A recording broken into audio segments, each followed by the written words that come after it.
Hello and welcome back to the channel. This time we will do one of the more simpler but more important trip reviews, Tsawwassen Ferry to the airport. Long story short, for some travelers there's more flexibility when using YVR compared to YYJ in Victoria. We don't do much aviation on this channel, but if you do like transit related content like this, then do consider subscribing to the channel. Let's begin.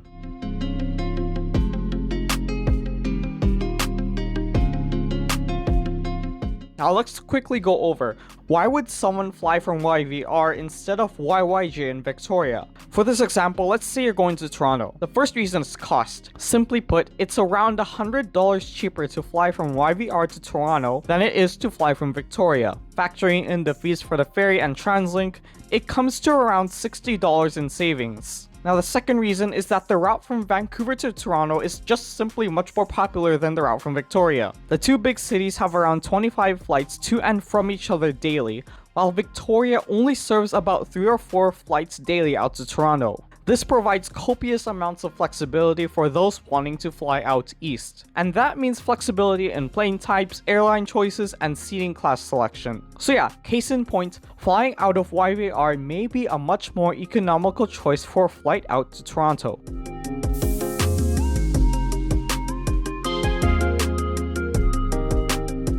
Now if you want to skip straight ahead to the route review, please skip ahead to the timestamp shown on the screen right now. But the next thing we need to talk about is fares. For a trip in either direction, it is a one-zone fare. However, there are a few quirks and exceptions. We will first cover the trip from the ferry terminal. The biggest thing here is to not pay with coins on the bus. This is a quirk in the system where tickets purchased on board the bus are not transferable to SkyTrain, but the tickets purchased from the compass machine are transferable to SkyTrain. Now there are a bunch of options which allow this transfer, including tap to pay on accepted credit cards, as well as Apple and Samsung Pay. That said, by the end of 2022, contactless debit cards will also be accepted. Now if you have any of the approved credit cards or apps, there is no need to buy a ticket from the machine. Just head on over to the line and use that to tap instead. But case in point, whether paying for the TransLink fare at the compass machine or on your credit card, never pay with coins on the bus. Now let's cover the trip from the airport. From the airport, it is a one-zone ticket and an additional surcharge of $5. A $5 surcharge will apply to essentially all passengers leaving the airport except those with a day pass or a monthly pass.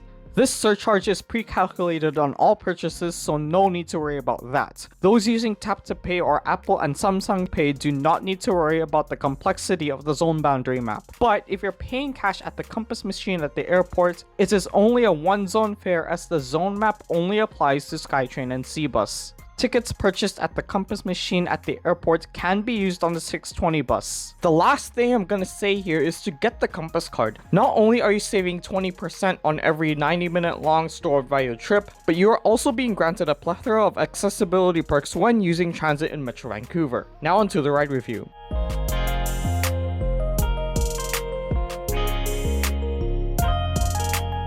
Our trip today takes us northbound to the airport. Getting off the ferry, head over to the arrivals building. There you will find the compass machine as well as other important notes about taking public transit here in Metro Vancouver. If you are using a bike, head off to the vehicle deck and straight to the passenger drop-off area through the side gate. Once you have paid your fare inside the terminal, tap on board your double-decker or articulated bus on the compass module. The 620 leaves to match the ferry arrival and departures in groups of 2 to 4 buses. So if you missed that first bus because it's full, there's no need to worry about it as much, as chances are there's a second or sometimes third bus departing not long after. During the summer months, there is usually an added service, especially between Friday and Sunday. Due to bus fleet needs, there are no luggage tracks, so do your best to find space. The ride to Bridgeport Station should take around 20 to 25 minutes. If you happen to get an articulated bus, chances are there will be free Wi-Fi on board, so go onto your phone settings and go on from there.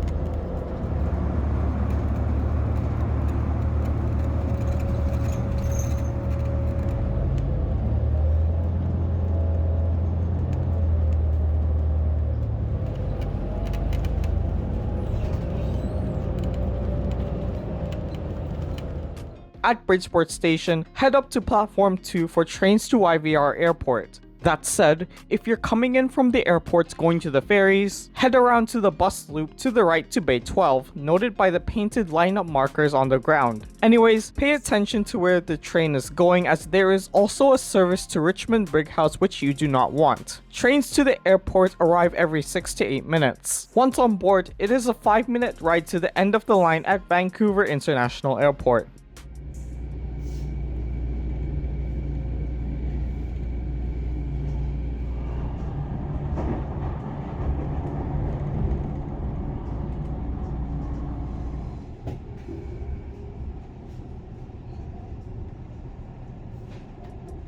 Now let's do a quick review before we get off at YVR Airport. YVR provides flexibility for those needing to fly to or from Victoria.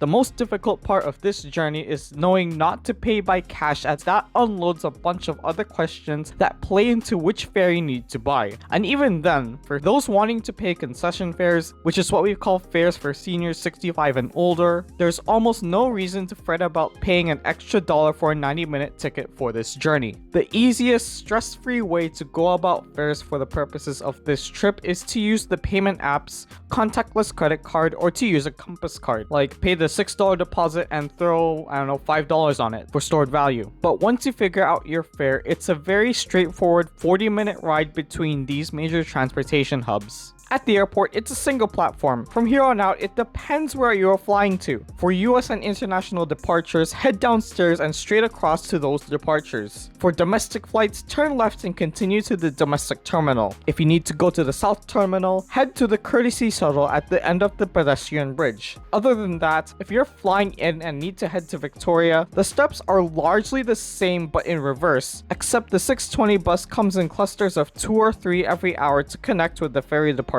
as mentioned earlier.